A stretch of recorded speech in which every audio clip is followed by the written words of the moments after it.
La station balnéaire de Saint-Jean-de-Mont présente de multiples facettes et c'est ce qui m'a intéressé, moi, Yohan Vincent, historien et chercheur associé au CERIO, de voir finalement l'envers du décor et comment toute cette activité balnéaire s'est organisée.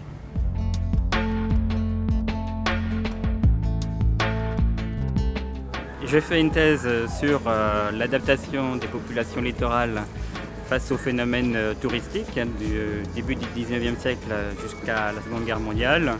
Et c'est ce qui fait aussi qu'au cours de cette vidéo, je souhaite vous faire lever les yeux et vous balader dans la station balnéaire de Saint-Jean-de-Mont.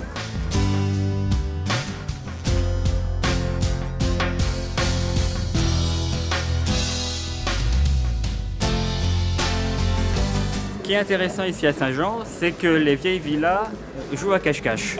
Alors, c'est ce que je souhaiterais justement vous montrer.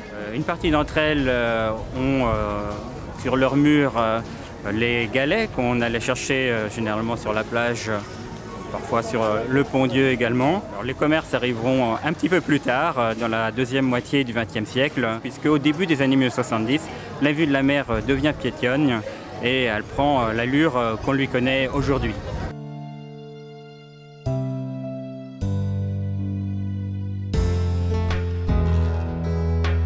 Une architecture très décriée, pour laquelle Saint-Jean-de-Mont est bien connu, c'est l'architecture de l'après-guerre.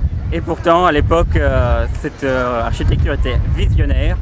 Et c'est aussi ce qui est amusant, c'est de voir finalement le basculement des valeurs en très peu de temps. Mais ce qui est tout de même bien agréable, c'est évidemment de profiter de la vue sur mer. Malheureusement, souvent l'accès est digicodé, donc il faut un petit peu batailler pour y accéder.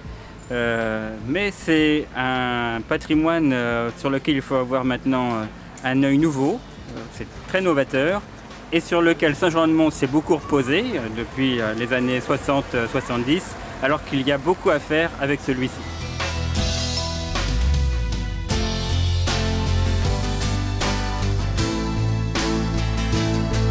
Nous sommes ici dans le quartier du Vallon qui est très agréable. Un beau quartier balnéaire de l'entre-deux-guerres, très homogène et c'est un endroit où c'est agréable de se promener. Ici, on a des villas à peu près de la même époque, des années 20, des années 30. C'est des petites maisons telles qu'elles se construisaient dans la banlieue parisienne à l'époque. Ce qui est particulièrement intéressant, c'est qu'il s'est urbanisé extrêmement rapidement ici. Et il a conservé tout son charme jusqu'à notre époque. Le quartier des Demoiselles, lui, il a connu un développement un peu plus lent.